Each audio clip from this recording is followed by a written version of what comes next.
घर ले लो, water proof घर ले लो, केवल 1000 रुपए में, केवल 1000 रुपए में। टोनी चिड़िया अपने घोंसले में अपने 2 छोटे बच्चों के साथ खेल रही थी। तभी उसने ठक ठक की आवाज सुनी। उसने बाहर आकर देखा तो कालू कौवा अपना नया घर सजा रहा था। अरे कालू भाई, इतना सुंदर घर कहाँ से आ गया? कल तक तो आप लकड़ी के घर में रहते थे। बस कुछ नया करो तो ये आ जाते हैं नजर लगाने। खबरदार जो मेरे घर को नजर लगाए।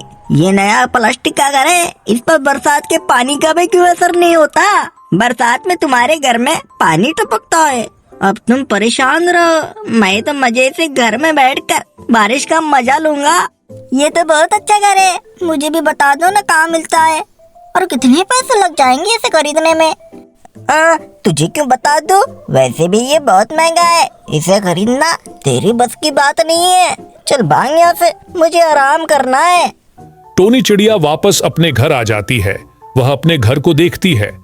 मेरे घर की छत कमजोर है, बरसात में पानी टपकता रहेगा, मेरे बच्चे भीगकर बीमार हो जाएंगे। मुझे प्लास्टिक का घर लेना ही चाहिए। अगले दिन टोनी चिड़िया पूरे जंगल में घूमकर वापस घर आती है। उसकी बच्चियां सोना और सोनी सोनी उसका इंतजार कर रही थीं। माँ, आज आप दिन भर कहाँ थी? आज हमें दिन भर भूखा रहना पड़ा। बेटी, मैं यहाँ सारा दिन प्लास्टिक के घर के बारे में पता करती रही, लेकिन इसके बारे में किसी को कुछ नहीं पता। मैं तुम्हारे लिए भी प्लास्टिक का घर लाना चाहती हूँ। कल मैं सुबह तुम्हें खाना खिलाकर शहर जाऊंगी, वहीं मिलेगा ये घर। अगले दिन टोनी चिड़िया शहर पहुंच जाती है। वहां उसे एक दुकान पर प्लास्टिक के घर रखे दिखाई देते हैं। कबूतर सेठ, मुझे ये प्लास्टिक का घर खरीदना है। कितने का है बताओ ना? ये वाला, ये 500 रुपए का पड़ेगा। अरे इतने पैसे तो मेरे पास नहीं है। क्या कालू कौवा भी यहीं से घर खरीद कर लेके गया था? उस बदमाश का नाम मत लो टोनी। वो 200 रुपए देकर मेरा घर ले गया और कहने लगा कल 300 रुपए दे जाएगा, लेकिन आज तक नहीं आया। सेठ जी, वो तो बहुत बेईमान है, सीधे रास्ते से तो पैसे नहीं देगा। मेरे पास एक उपाय है, उससे तुम्हारे पैसे निकल आएंगे। अच्छा, हाँ तो फिर बताओ मुझे क्या करना है? वो तो मैं बता दूंगी, लेकिन बदले में तुम्हें मेरी मदद करनी होगी। मेरे पास सिर्फ 300 रुपए है, ये घर मुझे दे दो ना, मैं अगले महीने पूरे पैसे दे दूंगी। नहीं रे बाबा नहीं, वो कालू कौवा पहले मुझे लूट कर चला गया, अब तुम आई हो मुझे लूटने। भाई, मैं उसकी तरह बेईमान नहीं हूँ, तुम मुझ पर भरोसा कर सकते हो। मुझे घर दे दो ना। मेरे बताए हुए आइडिया से कल ही कालू राम तुम्हें तुम्हारे सारे पैसे लौटा देगा और अगले महीने मैं तुम्हें तुम्हारी उधारी दे दूंगी। कबूतर सेठ उसे घर दे देता है। अगले दिन कालू कौवा सुबह उठकर बाहर आता है। वह सोनी चिड़िया का नया घर देखकर हैरान रह जाता है। अरे टुनटुन बहन, ये घर तुम्हें कहाँ से मिल गया? कहीं शहर से तो नहीं लाई हो? अरे नहीं भैया, मुझे कहाँ शहर का रास्ता पता है।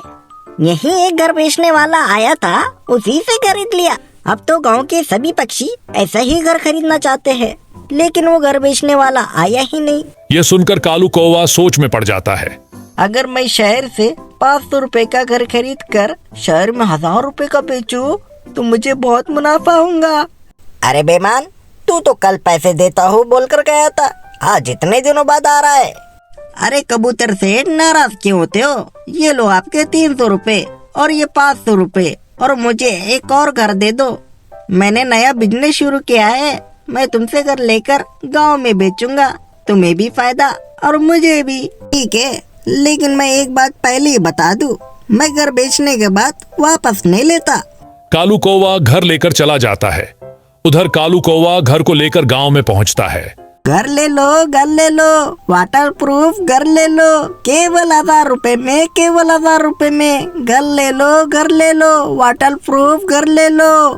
वह पूरे गांव में आवाज लगाता है, लेकिन उसका घर नहीं बिकता। शाम को वह अपने घर पहुंचता है। अरे टोनी चिड़ी, मैंने तो पूरा गांव घुमाया, मेरा घर तो किसी ने नहीं खरीदा। ही 500 रुपए का घर 1000 रुपए में कौन खरीदेगा बुद्धू? मैंने पहले ही सबको बता दिया था, शहर वाले कबूतर सेठ की दुकान पर बिकता है। तुमने कबूतर सेठ के साथ बेईमानी की थी ना, ये उसका नतीजा है।